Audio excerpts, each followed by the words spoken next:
Hello everyone, this is Manisha Kaushik, your psychic guide, and you can reach me on my website www.askmanisha.com.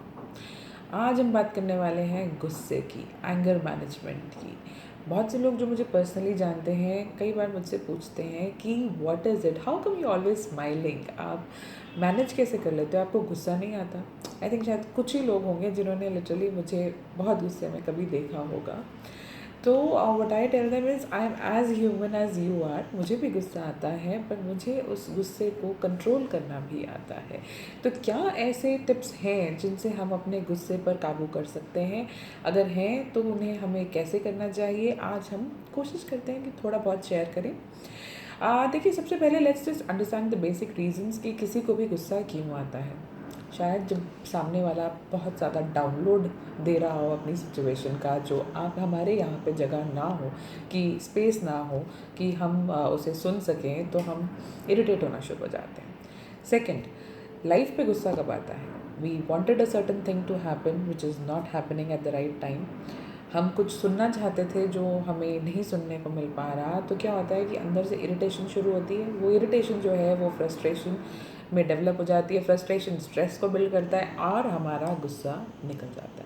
अब जो गुस्सा निकलता है वो किसी इंसान पे हो सकता है, लाइफ पे हो सकता है, किसी सिचुएशन में हो सकता है, and at the end of it नुकसान सिर्फ हमारा अपना होता है। तो क्या वो रीज़न्स हैं या क्या छोटे छोटे रेमेडीज़ हैं जो हम अपनी लाइफ में यूज़ कर सकते हैं कि जब हमें पता हो कि अब मेरा नेचर थोड़ा चिड़चिड़ाहट वाला होता जा रहा है और मुझे शायद इन रेमेडीज़ को यूज़ करने से कुछ बेनिफिट हो जाए कि मैं उस चिड़चिड़ाहट को कहीं ना कहीं रोक पाऊँ।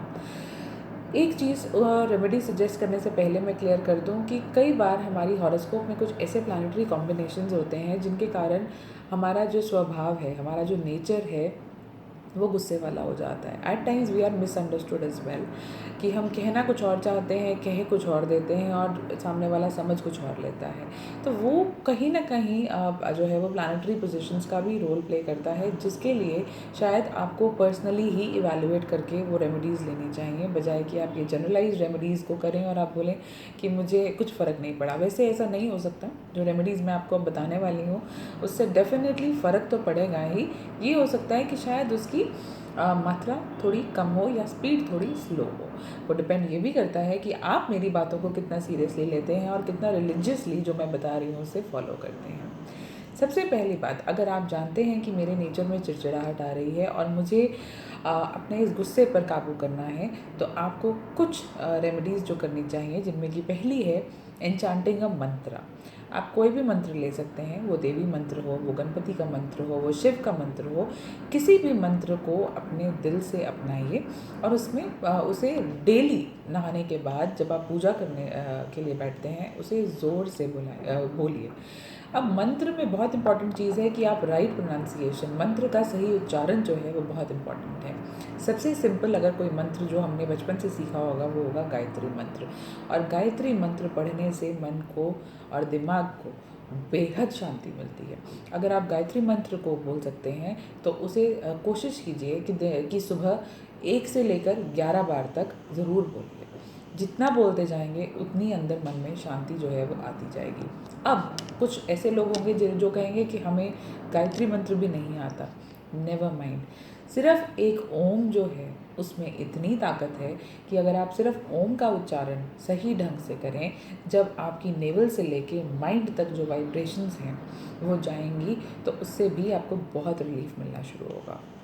नंबर 2, सेकंड जो रेमेडी है, सोने से पहले 1 गिलास ठंडा पानी पीजिए। ठंडा नॉर्मल एज इन 1 गिलास पानी पीजिए और उठने के बाद पानी ज़रूर पीजिए।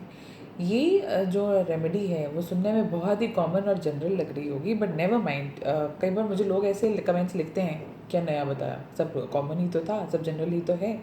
तो मैं भी कहीं आसमान से नहीं उतरी। मैं भी आपके जैसी ही हूँ। सिर्फ मेरी जो पढ़ाई है वो मैंने कहीं ना कहीं फंग शुई ज़रूर पढ़ा है।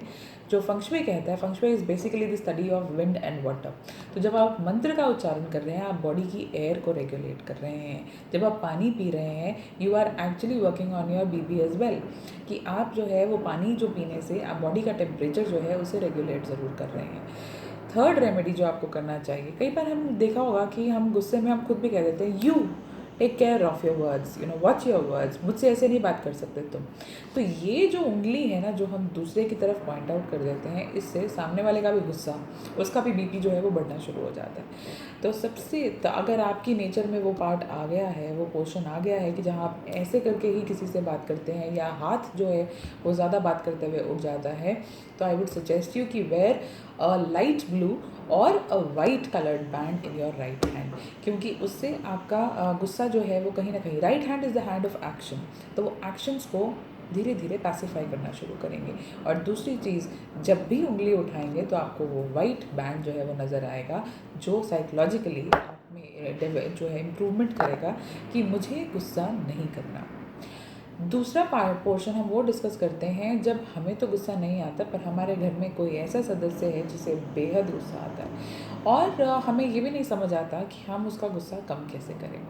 तो आज कुछ रेमेडीज़ मैं उनके लिए बताती हूँ कि जब आपको लगता है कि मेरे घर में, भले वो कोई छोटा बच्चा है, हमारा बेटा है, या हमारे पति हैं, या हमारे पापा हैं, या कोई मेरी मदर इन लॉ है, कोई भी है कि जिसे गुस्सा बहुत ज़्यादा आता है, और आप कुछ करना चाहते हैं कि उनका गुस्सा थोड़ा कम हो, तो क्या सरल से उपाय हम कर सकते हैं।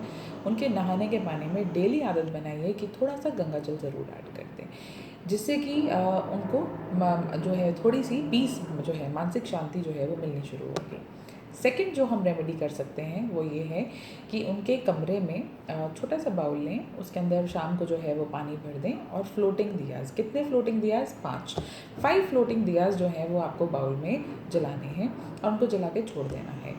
आप देखेंगे कि ये 2 रेमेडीज़ करते ही जो है लाइफ काफ़ी चेंज होनी शुरू हो जाएगी। और जितना अब करना कितने दिन है, बेसिकली आप कोई भी रेमेडी को जब शुरुआत करते हैं तो it takes from 43 days to 60 days कि जो वो अपना असर जो है वो दिखाना शुरू करते हैं। तो आई वुड सजेस्ट यू कि go ahead with these simple remedies.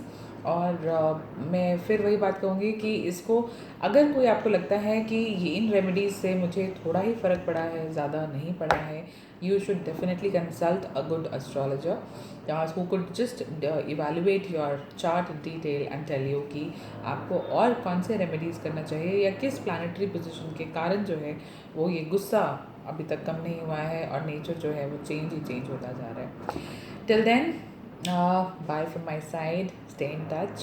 Don't forget to like and subscribe to our channel. And if there's anything else आपको लगता है और कोई सवाल है, या मैंने कुछ इस एंगर मैनेजमेंट के अंदर कुछ पोर्शंस को टच नहीं किया हुआ, do write to me, I may write to you personally as well, and हम उन चीज़ों पे डेफिनेटली इन डेप्थ वर्कआउट कर सकते हैं।